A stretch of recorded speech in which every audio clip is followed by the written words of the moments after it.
Graças e paz do Senhor Jesus. Amém. Estamos aqui para repor a aula da escola da EBD, que não foi dada domingo em função daquela chuva. E a minha presença aqui se dá porque minha mulher está um tanto quanto fragilizada. Mas ela está medicada, está bem. Eu estou aqui só como suporte, que a minha presença é terapêutica para a vida dela. É? É. Graça e paz, irmãos. Louvado seja o nome do Senhor por mais um dia aí que nós estamos aqui. Como a nossa igreja, né? A base dela é a palavra. Como no domingo, em decorrência daquele temporal, faltou luz lá na igreja e nós não podemos terminarmos o livro de Ageu. Como o nosso pastor, ele priva muito, né, sobre a escola bíblica, EBD. né? A EBD é a base da igreja. Então a palavra de Deus, né? Então ele pediu que eu fizesse hoje. Conforme ele disse, eu peguei um resfriadinho aí e ele está aqui para me dar uma força. Mas vamos lá, vamos orar e vamos começar, né? Ora, mãe. Deus amado e poderoso, Senhor, sabemos que a Tua presença se faz presente neste lugar e nos lares que estamos assistindo. Nesta hora, Pai Santo, Pai querido, seja com as mentes e os corações, para que estejamos todos voltados para aquilo que Tu nos impulsionou a ensinar, a mostrar para as pessoas.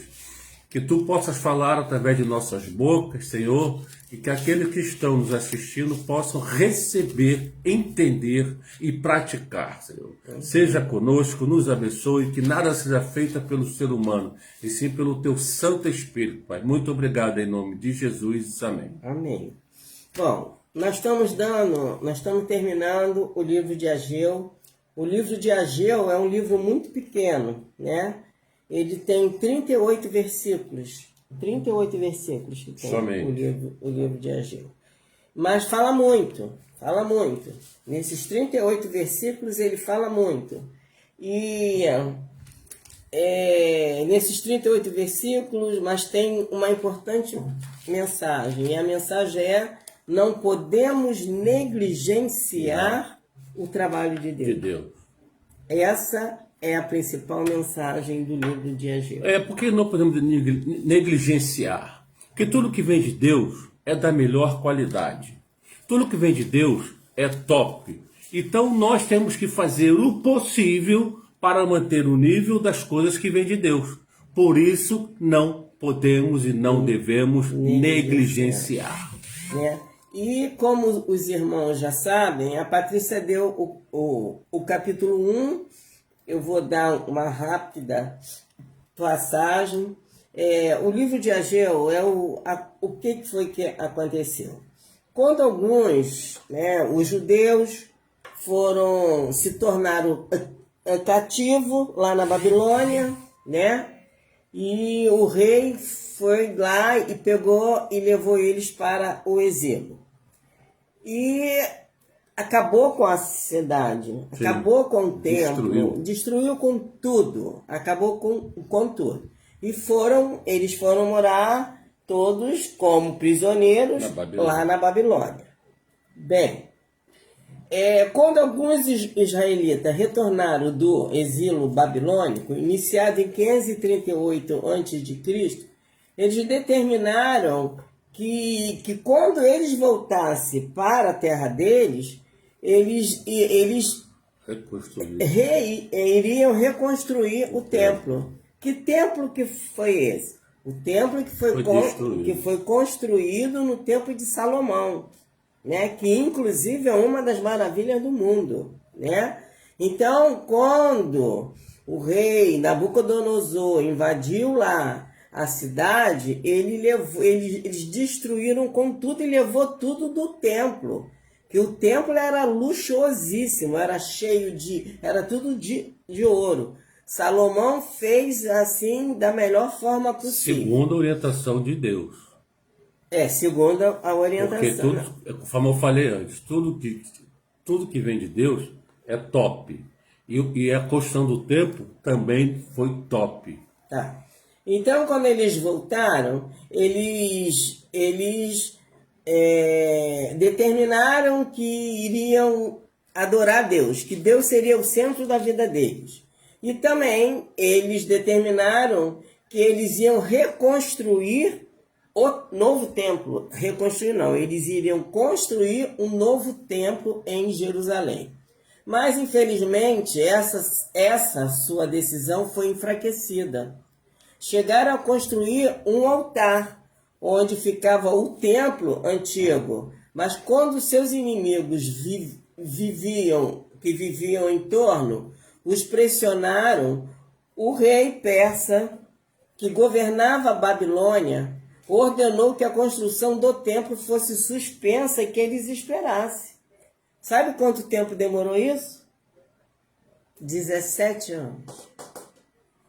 Então vejam bem, sempre há um enviado de Satanás para atrapalhar a obra. Nós temos que estar atentos exatamente a isso, porque a Bíblia diz que o diabo está ao derredor. Então nós que estamos na obra de Deus, temos que ter discernimento e vigilância total quanto a essas atrapalhações. O rei não era crente, se submeteu. O governador se submeteu às pressões. Quantas pressões o servo de Deus hoje passa para não realizar a obra de Deus? Quantas pressões o servo de Deus tem que ultrapassar para continuar fiel e fazendo a obra de Deus com excelência? Por quê? Porque o inimigo está sempre tentando atrapalhar, está sempre enviando setas, está sempre tentando influenciar para que a obra pare. Mas nós estamos firmes, constantes e abundantes. Mais tarde, o imperador Dario I liberou a reconstrução, determinando que a obra prosseguisse. Deus sempre levanta alguém a nosso favor. A nosso favor. A nosso favor. Mas o povo, como tinha estado esse tempo todo a obra paralisada, o que aconteceu com o povo? Desanimou. E esfriou. Quer dizer, começaram a achar que não era ainda a hora de reconstruir. Eles começaram a se interessar mais no seu conforto. Eles deixaram. Aí, trazendo isso para os dias de hoje, eu botei, na primeira dificuldade que aparece, você desiste de continuar a obra que lhe foi dada por Deus, achando que não está na hora de retornar à obra que foi iniciada. Acontece muito isso, irmão.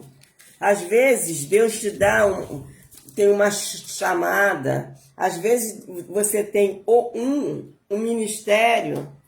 Aí, quando você passa muito tempo afastado, para você voltar, é muita oração, irmão. Porque o desânimo, né, é uma arma poderosa do inimigo para o servo de Deus. Porque você quer ver uma coisa? Você vai à igreja todo domingo. Um domingo você não vai. Já começa a esfriar. No outro domingo aparece mais uma dificuldade. Já começa a esfriar. E se você começar a não ir e não sentir falta, pronto, a coisa pega. E algumas vezes, não é nem esse caso que ela acabou de citar, que é fato, são pessoas que estão indo na igreja regularmente, mas a preferência dessas pessoas não é obra de Deus. Surge uma festinha de um amigo, ele falta à igreja, sem menor problema. Esses eu acho que são os piores. Porque aquele que se afastou, de alguma forma, pegou o desânimo. E esse que está sempre na igreja, mas cuja prioridade não é as coisas do Senhor. A prioridade dele é o bem-estar pessoal dele. Só que ele se engana que para ele ter um bem-estar pessoal, ele tem que estar ligado com Deus, que é ele que proporciona o bem-estar do ser humano. Amém. Só que esses servos de Deus não enxergam isso. Primeira coisa que precisa fazer fora, ele vai dar preferência à satisfação pessoal dele. Aí Deus vai e levanta um profeta com o nome de Ageu. Foi o primeiro profeta que veio depois do exílio. Aí Ageu então exorta o povo que os problemas que vinham acontecendo na terra, porque aí começou a dar tudo errado, irmão. A terra não estava dando uma boa produção, a economia estava cada vez mais escassa, aí começou a surgir os vários problemas. Aí Ageu vai, né, levantado por Deus, e chama a atenção, exorta ao povo e disse que a culpa toda era deles. Que tudo que estava acontecendo, a terra que não estava produzindo, a economia que estava em decadência, isso tudo era de cunho espiritual. Ele exorta que o povo deva voltar para a sua condição espiritual. Irmãos, às vezes as coisas não caminham bem em nossas vidas, não é por causa do governo, não é por causa das lideranças. Às vezes a culpa é nossa. Às vezes a culpa é nossa por negligência, por deixarmos para segundo plano de cuidar das coisas de Deus. Nós vamos chegar, que você deve estar perguntando assim, mas por que Deus fazia tanta questão que o templo fosse erguido? Nós vamos chegar lá, tá? Nós somos o templo de Deus, porque o Espírito Santo de Deus não habita em nós.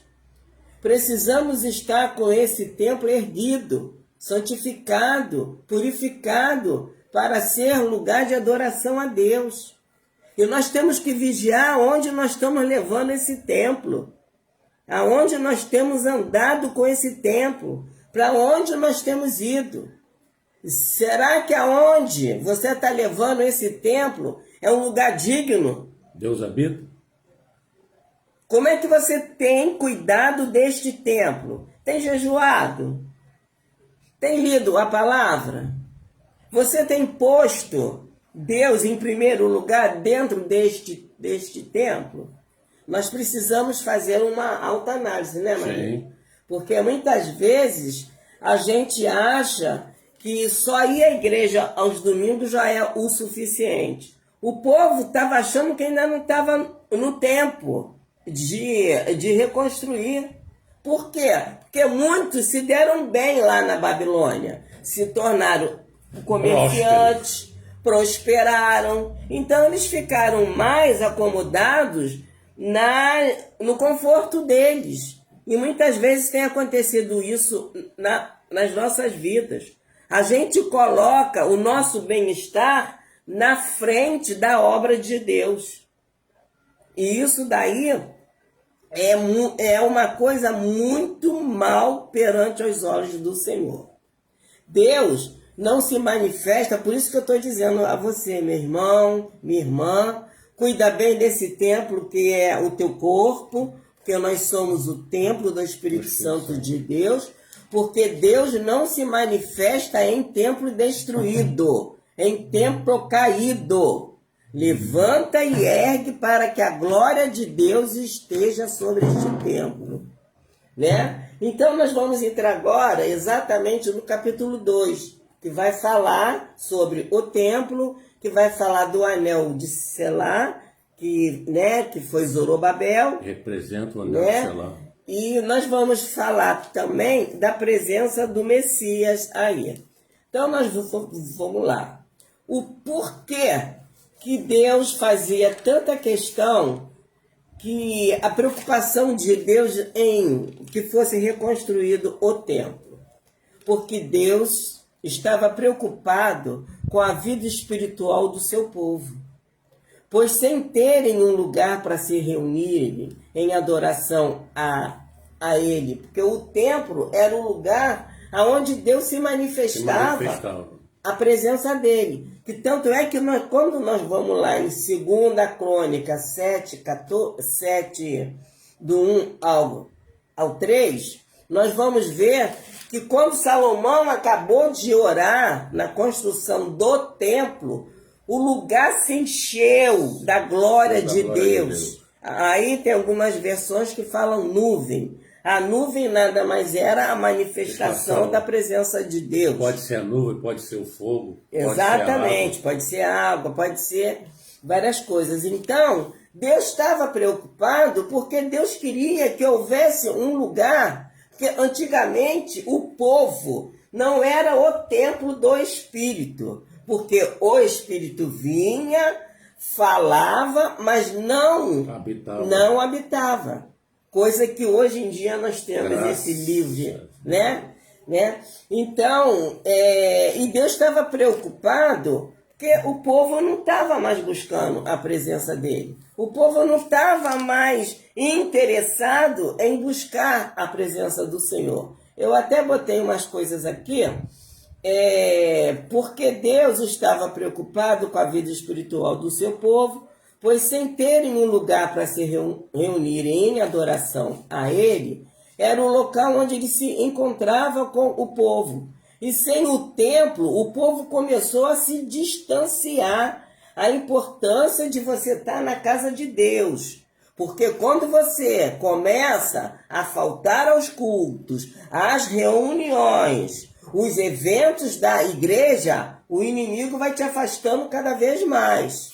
O fogo do Espírito diminui dentro de você e o inimigo começa a aumentar em você a influência do inimigo. Exatamente. Aí o que aconteceu? Eles começaram a se distanciar de Deus, né? E passaram a cuidar dos seus próprios interesses, deixando o lugar sagrado, onde havia a presença de Deus, sem nenhuma prioridade na vida deles. O templo já não era mais a prioridade. Era secundário. Prioridade na vida deles era a construção pessoal deles. Não, e a construção das casas. Sem que eles, né? Quando, na verdade, nós temos que dar mais para o templo e menos para nós. Sim. Porque quando a gente dá mais para a obra do Senhor, o Senhor acrescenta mais na nossa vida. Hoje eu estava até conversando com uma irmã que ela estava dizendo da bênção que ela ganhou. Que o tratamento dela mudou todo.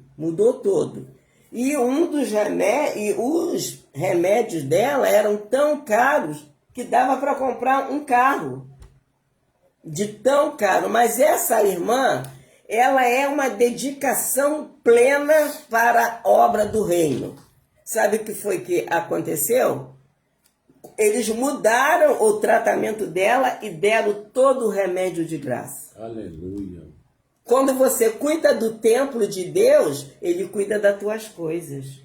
Quando você faz nossas necessidades. É isso aí que eu vou falar. Porque quando você supre a necessidade do reino, Deus vai dizer lá em Filipenses que o meu Deus, segundo as suas riquezas, suprirá todas. Não é algumas não. Todas as nossas necessidades, ainda diz mais, em glória. Filipenses 4,19, guarda isso, tá? Quando você cuida da obra, mas quando a gente fala cuidar da obra, muita gente pensa que é só dinheiro. Não. Deus não tá. Nós vamos ver aqui quando Deus diz que Ele é o dono da prata e do ouro. Você vai ler o livro de Ageu, você vai ver isso, que ele diz: minha é a prata, meu é o ouro. Porque o povo estava preocupado em construir um templo nos moldes que foi o de Salomão.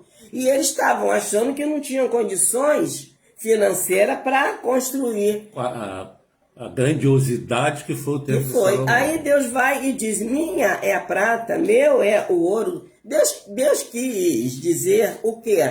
Não, eu não preciso disso. Eu sou o dono de toda a riqueza que há no mundo, porque a prata e o ouro simbolizavam prosperidade, riqueza, grandiosidade. Então ele diz: eu sou o dono, minha é a prata, meu é o ouro. Deus não estava preocupado em que eles construíssem um templo luxuoso, não. Deus queria a fidelidade dele. E mais, o que Deus queria, eu até anotei isso, que eu achei assim tão maravilhoso. o povo estava achando que não tinham condições de fazerem um templo igual ao do passado, o templo luxuoso de Salomão. Mas Deus não estava preocupado com o luxo, porque dele é a prata e dele é o ouro. Ele estava preocupado em que ele estivesse no meio do povo. Oh, glória! Ele não estava preocupado um templo luxuoso, não. Às vezes você vai numa igreja, né? A gente tem visto aí igrejas luxuosíssimas, igrejas enormes, igrejas assim. E hoje em dia, né? Tá muito popular isso. Ah, é a igreja do pastor tal, o jogador tal tá lá, né? A jornalista tal tá lá, a atriz, a igreja enche. Mas Deus, ele não se implica com o templo cheio de famosos ou não. O que Deus quer é estar no meio do povo. O que Deus quer é estar no centro da vontade do seu povo. Deus tem estado no centro do seu templo? Você tem buscado a Deus para que Ele permaneça dentro de você? Como é que você tem agido? Como é que você tem feito? Aí a pessoa vai, eu dou o dízimo, eu dou oferta, eu dou as primícias. Mas não dá o principal, que é a fidelidade. Não dá o principal, o seu coração. Se abrir para o Senhor, ter um lugar onde você e Deus só, né? Aí, lá no 2:9, lê aí, marido, 2:9, que as pessoas, cada teólogo interpreta de uma certa, um certo ponto de vista. Mas eu orei a Deus e entendi. A glória desta última casa será maior do que a da primeira, diz o Senhor dos Exércitos.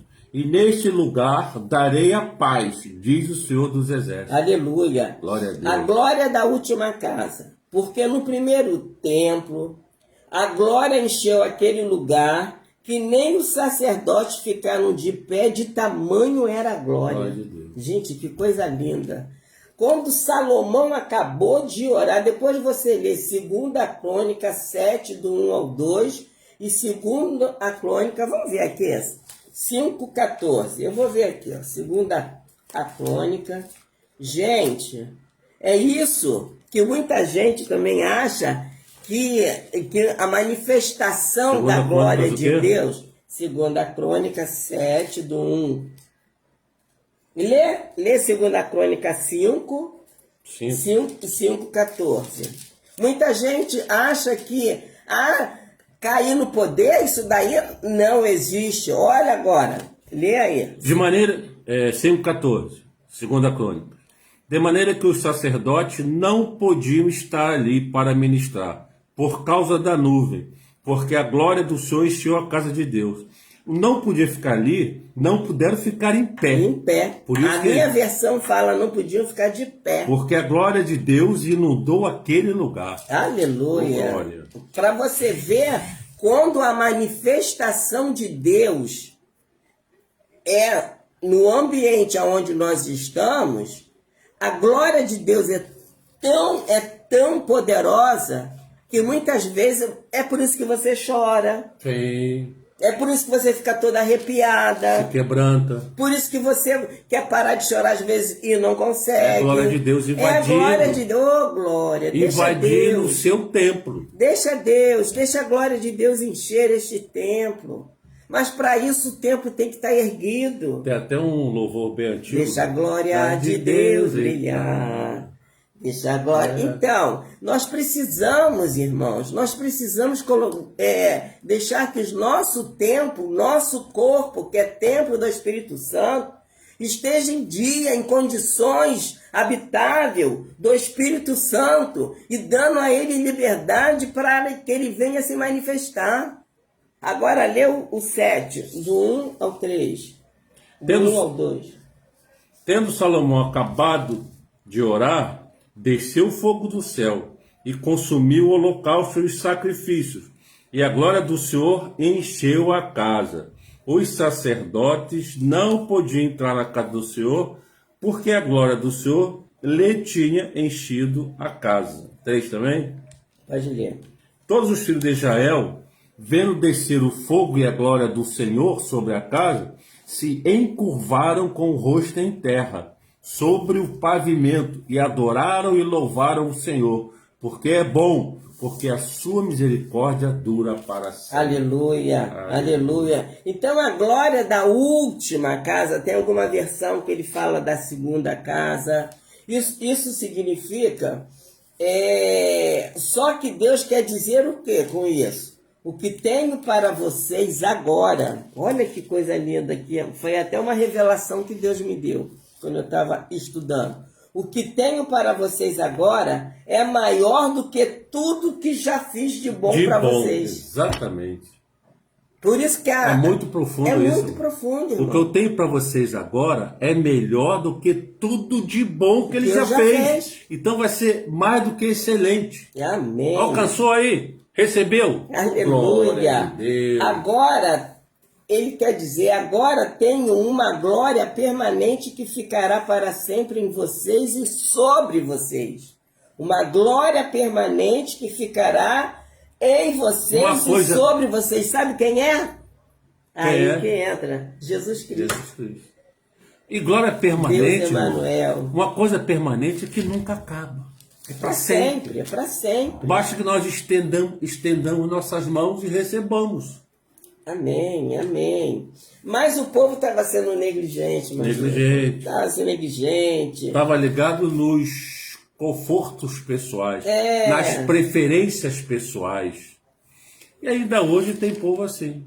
E não mudou, não. Não mudou, irmão. Não mudou, não. A mesma coisa. Sabe, se você compra uma cadeira confortável para a igreja, sabe, tem irmãos, tem pessoas que acham desnecessário.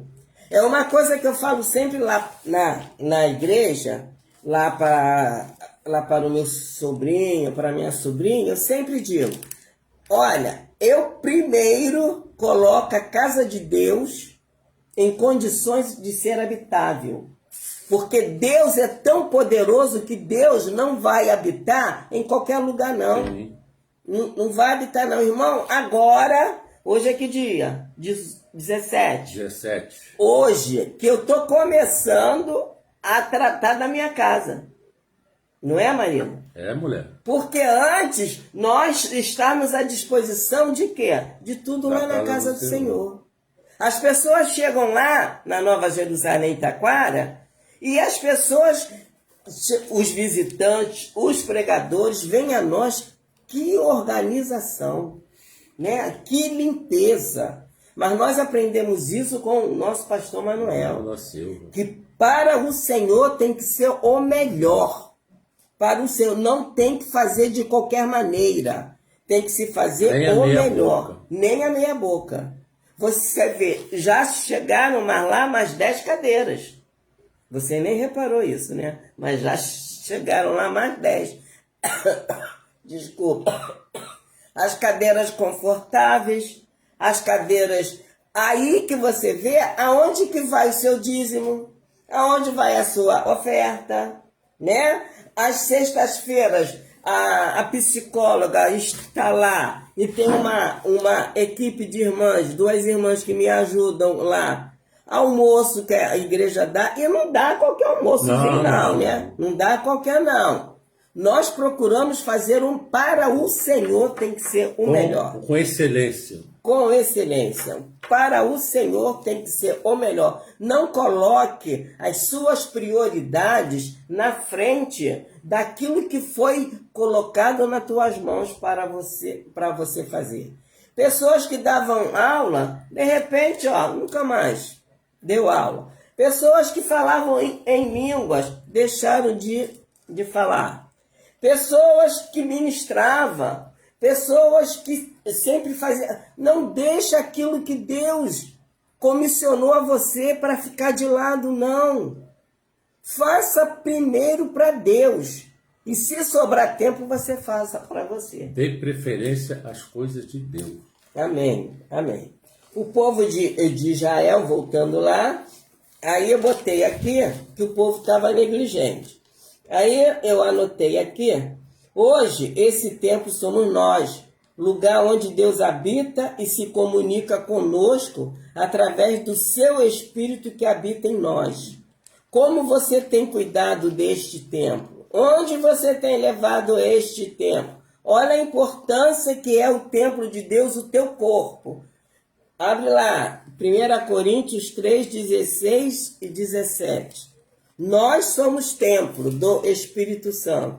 Olha como é que Deus tem um zelo. 1 Coríntios 3, 16 e 17.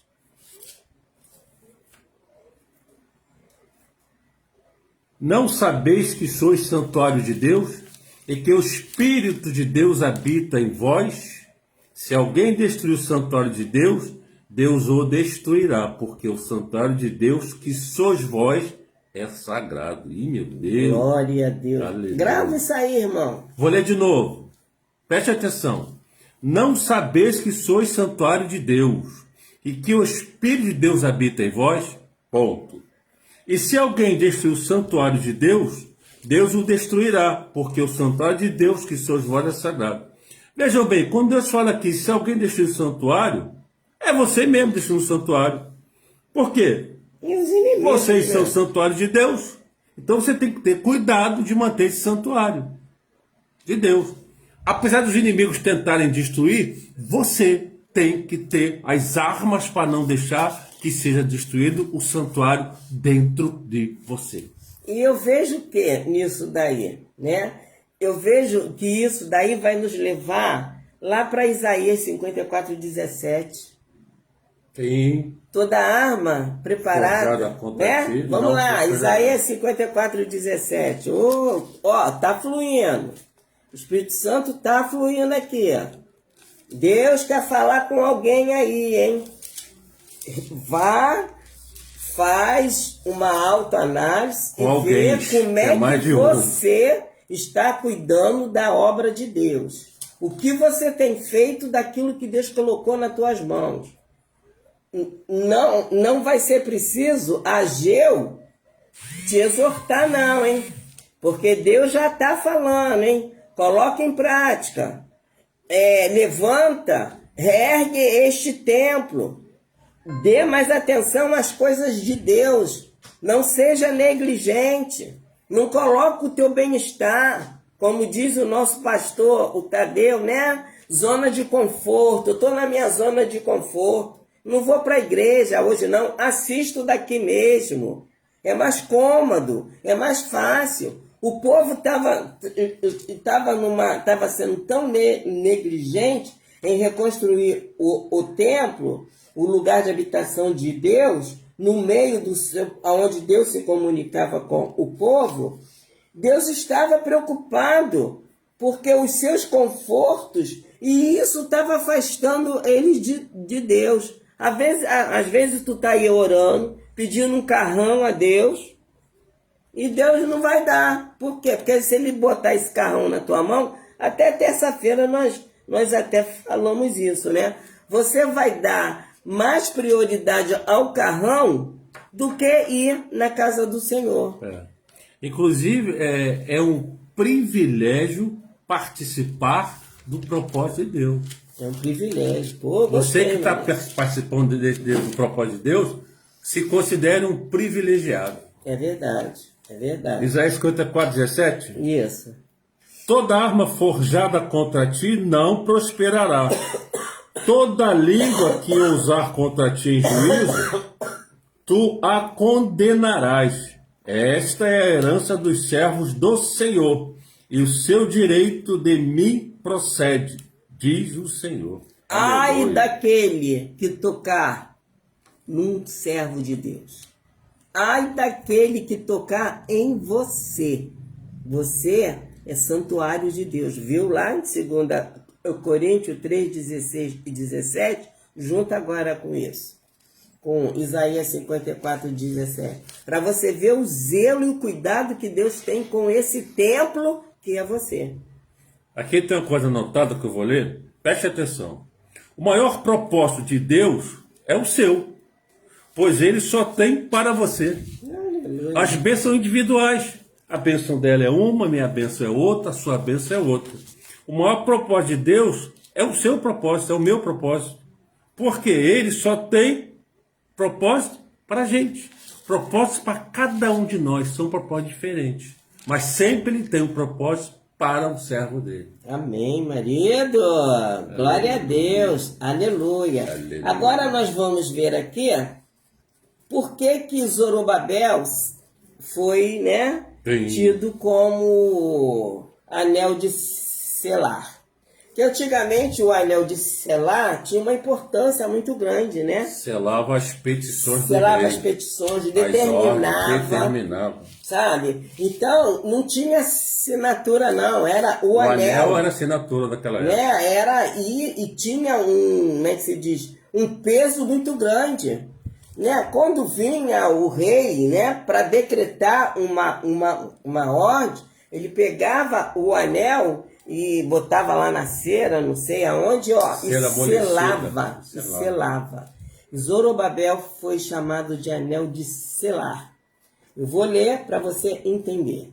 A designação de Zorobabel como anel de selar do Senhor cancelava a maldição pronunciada por Jeremias. Abre lá, mas vai abrindo. Lá em Jeremias 22, do 24 ao 30, que havia uma maldição lá atrás, tá? Sobre o rei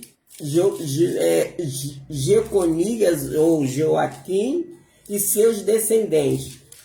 O versículo 30 deste Jeremias o quê? Jeremias 22, do 24 ao 30, lê o 30.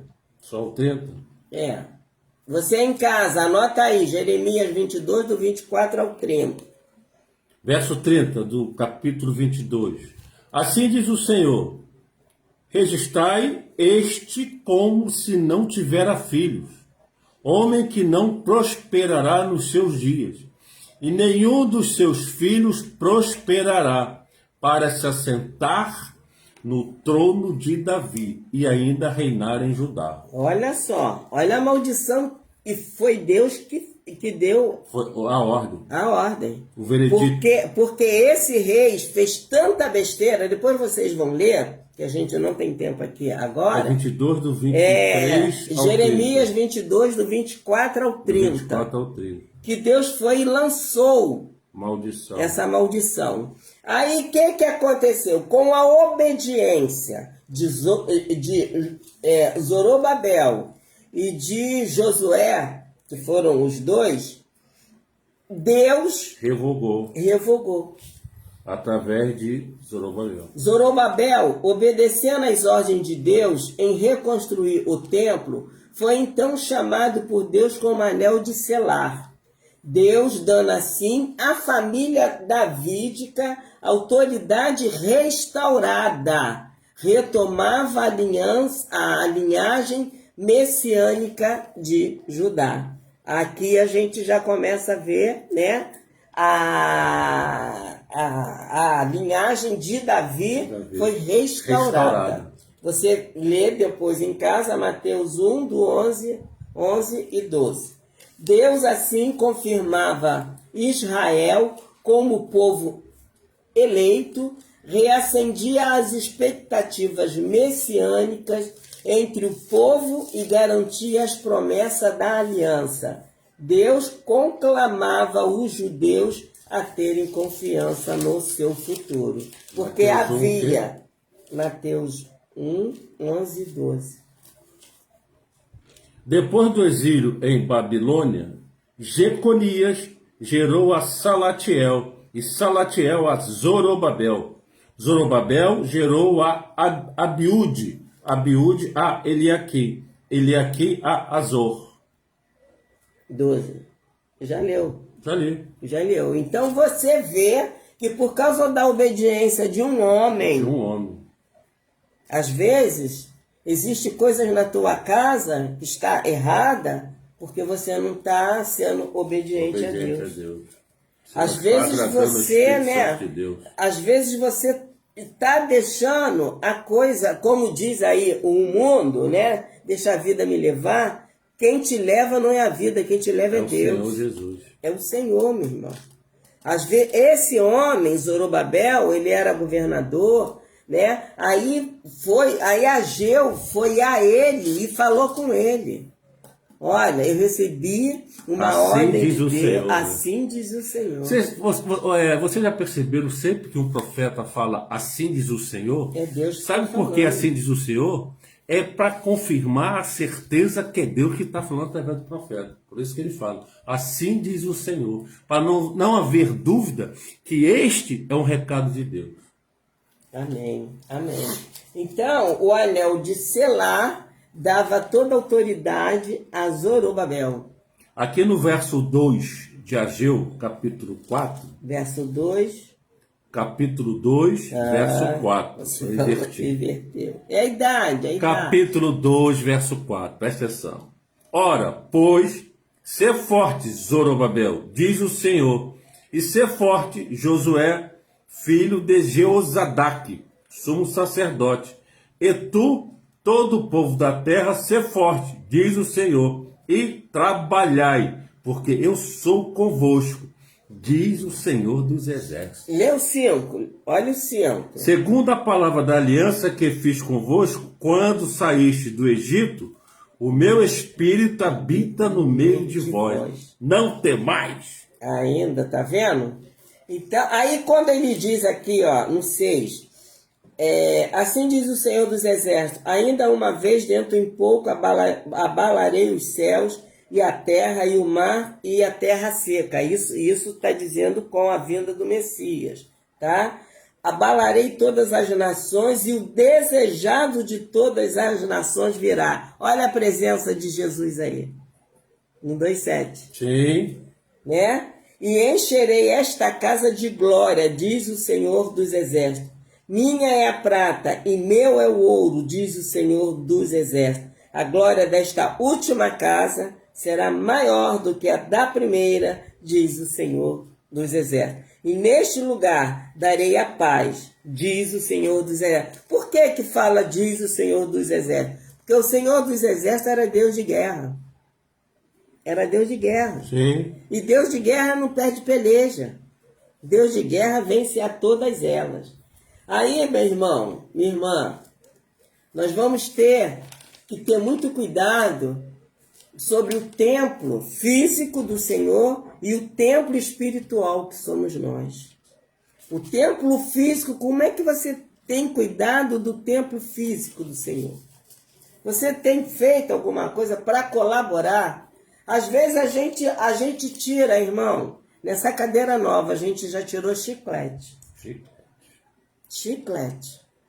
Irmão, a gente Ou então as vê... pessoas botam os filhos pequenos em pé com calçado. Tira o calçado da criança para ela ficar em pé na cadeira, irmão. Na sua casa ele faz isso? Faz. Se você vai na igreja, é porque faz na sua casa também. Aí agora nós vamos ver a referência de Cristo no livro de Ageu. Sim. Nós já vimos várias coisas. As coisas preciosas é Jesus que viria. Agora nós vamos a glória da segunda casa, da última casa. Agora nós vamos ver aonde é que é a referência de Jesus. Lá em 2,6, farei tremer. Esta é uma maneira de se falar do dia do Senhor. Lê aí, 2,6. Sabe, irmãos? Pois assim diz o Senhor. Peraí, marido. A gente está agora bem, aqui marido, dando aula e tem irmãs mandando mensagens. Explica. Não para cá. Não para dar aula, não. No WhatsApp. Para o meu. Estão zapeando no meio da aula. Vai, marido, lê lá. Aí Vai, lê, marido. não está cuidando do tempo do Espírito. 2,6. Está cuidando das coisas preferenciais pessoais, que é passar mensagem de zap. Vai lá, marido. Ageu 2,6 diz assim: pois assim diz o Senhor dos Exércitos, ainda uma vez, dentro em pouco, farei abalar o céu, a terra, o mar e a terra seca. Farei abalar todas as nações, e as coisas preciosas de todas as nações virão, Jesus. E encherei de glória esta casa, diz o Senhor dos Exércitos. Quando aí no 2,6 que ele fala farei tremer, isso significa, é uma maneira de se falar do dia do Senhor. Sim. O propósito desse dia será o de preparar a terra para o glorioso, para o governo glorioso, definitivo e eterno reinado de Jesus Cristo. Depois você lê Mateus 24, 29 e Apocalipse 6, 12 e 17. Mateus 24, 29. Quando ele fala, farei tremer. Esta é uma maneira de se falar do dia do Senhor. O dia em que o Senhor voltará. E que tem muito crente aí que está disperso. Tem muito crente achando que isso daí é história para 200 anos, para não sei o quê. Olha, um dia para Deus é 1000 anos, e 1000 anos para Deus é um dia. E os sinais já estão aparecendo. Os sinais já estão visíveis. O Senhor está voltando. Quando ele fala, farei tremer, a gente está vendo aí as coisas que estão acontecendo. Nós, ano passado, esse ano, tivemos aí essa pandemia, esse Covid com essas variantes, e agora está esse surto de gripe aí que influenza, H3N2. Eu peguei, e a gente vem saber que isso daí é uma variante, né? Da H1N1. Da H1N1. Que nem os próprios homens estão se entendendo. Então, irmãos, desperta tu que dormes, que Cristo já está voltando, hein? Mateus 24, verso 29 diz assim: logo em seguida a tribulação daqueles dias, o sol escurecerá, a lua não dará sua claridade, as estrelas cairão do firmamento e os poderes dos céus serão abalados. Aleluia. Então aparecerá no céu o sinal do Filho do Homem.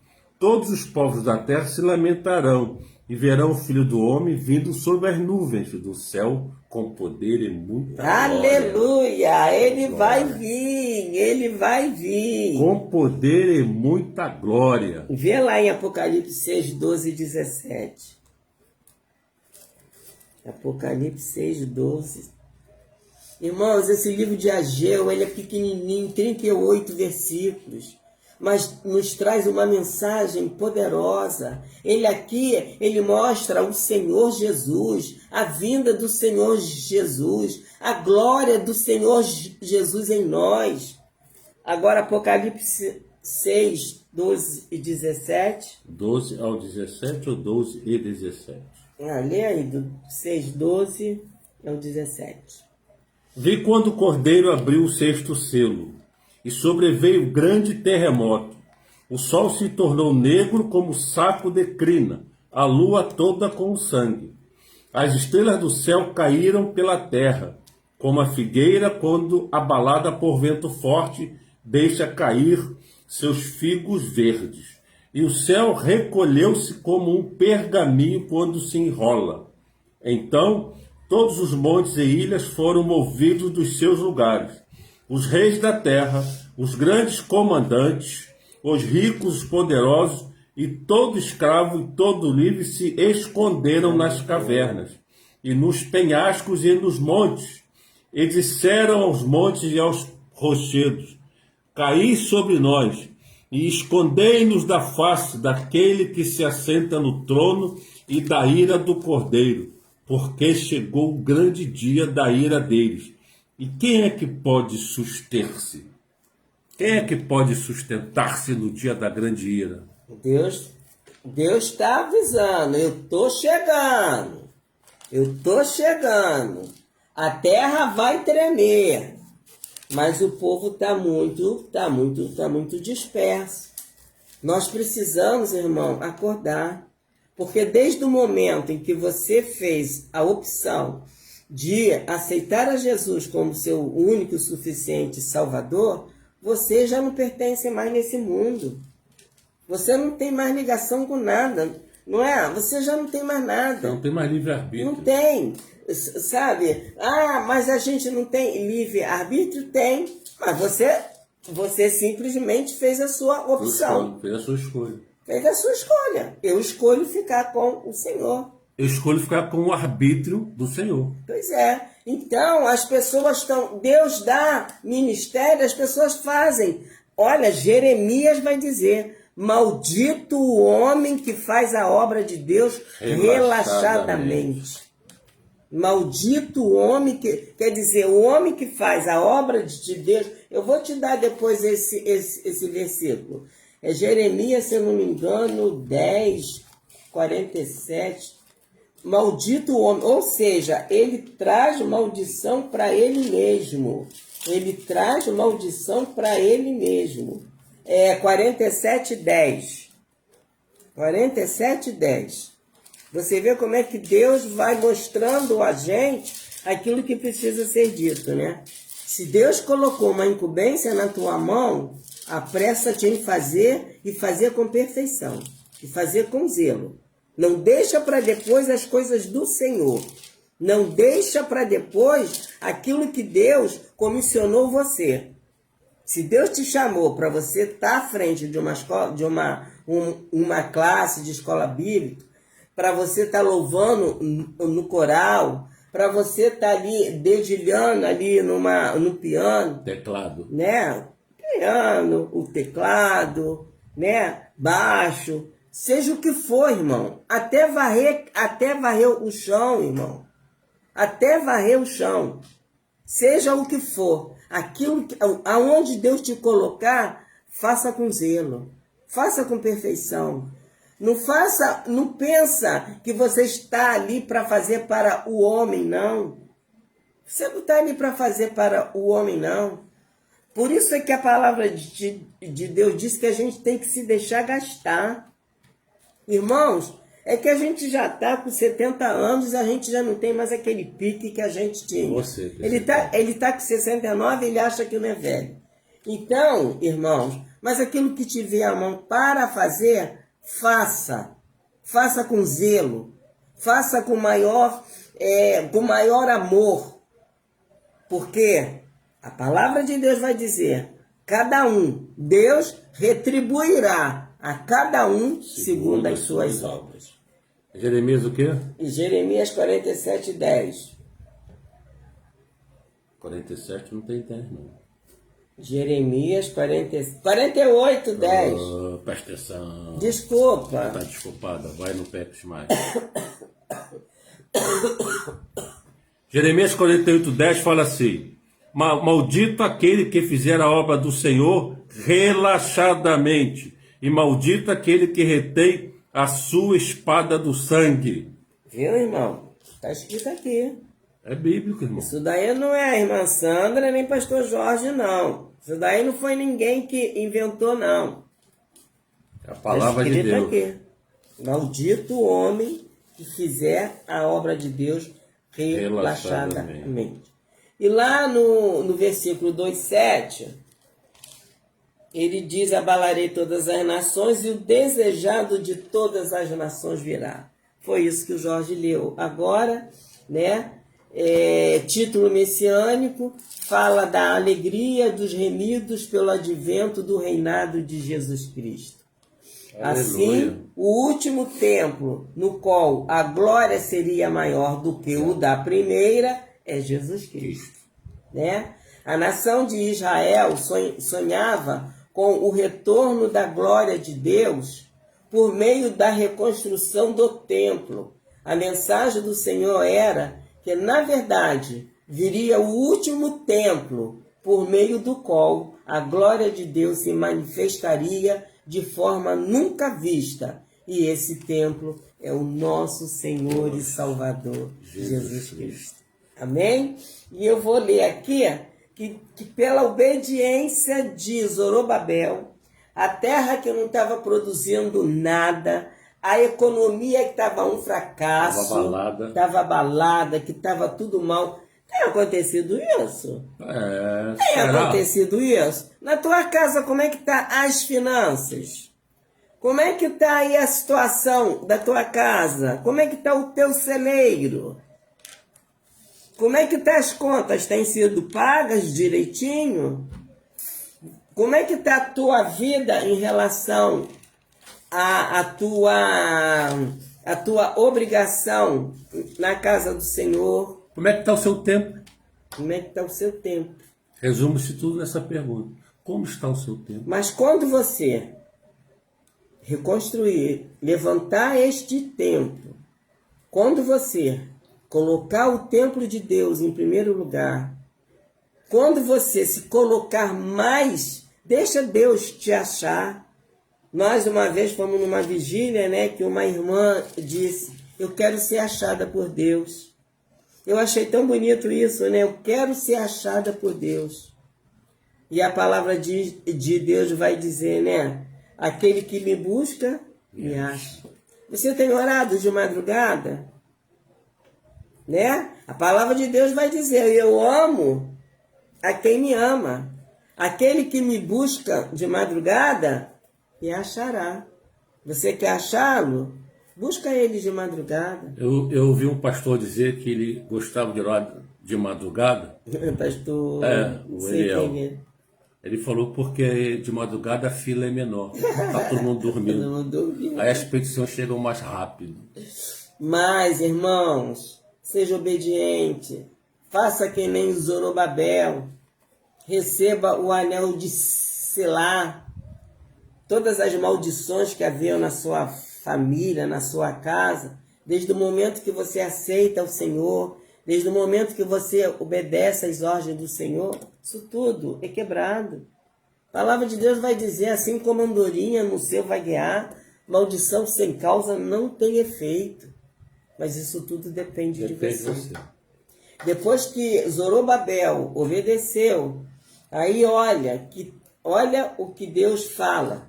Lá, Ageu 2, versículo 19. Já não há semente no celeiro. Além disso, a videira, a figueira, a romeira e a oliveira não têm dado os seus frutos. Mas desde este dia vos abençoarei. Aleluia! Lê de novo, marido. Para aí. Está faltando o que na tua casa? Está faltando o que na tua vida?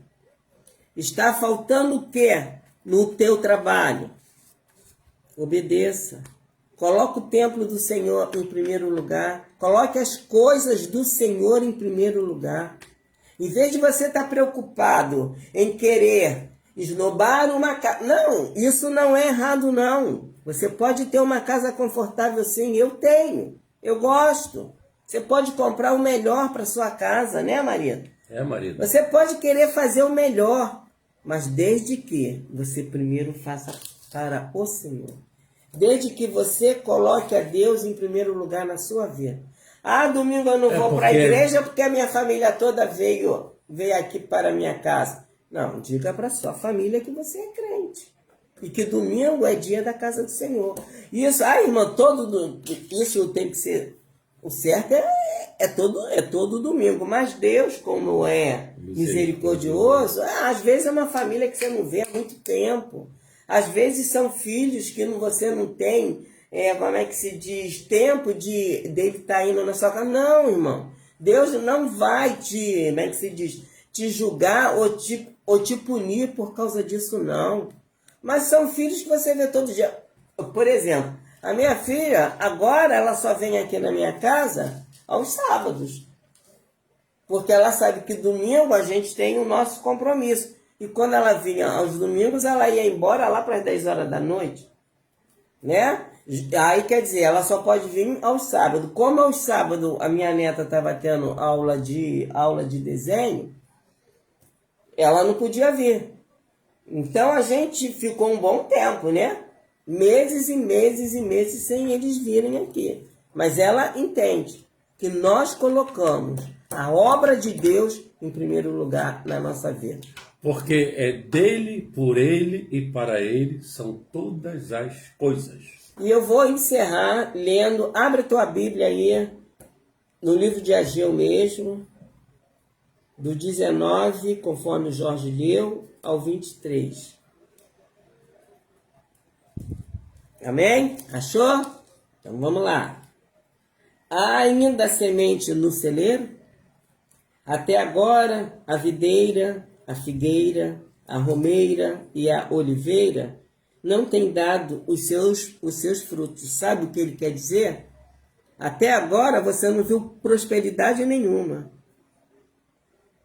Essas árvores simbolizavam prosperidade. Por isso é que ele fala dela. Ele pergunta: há ainda semente no celeiro?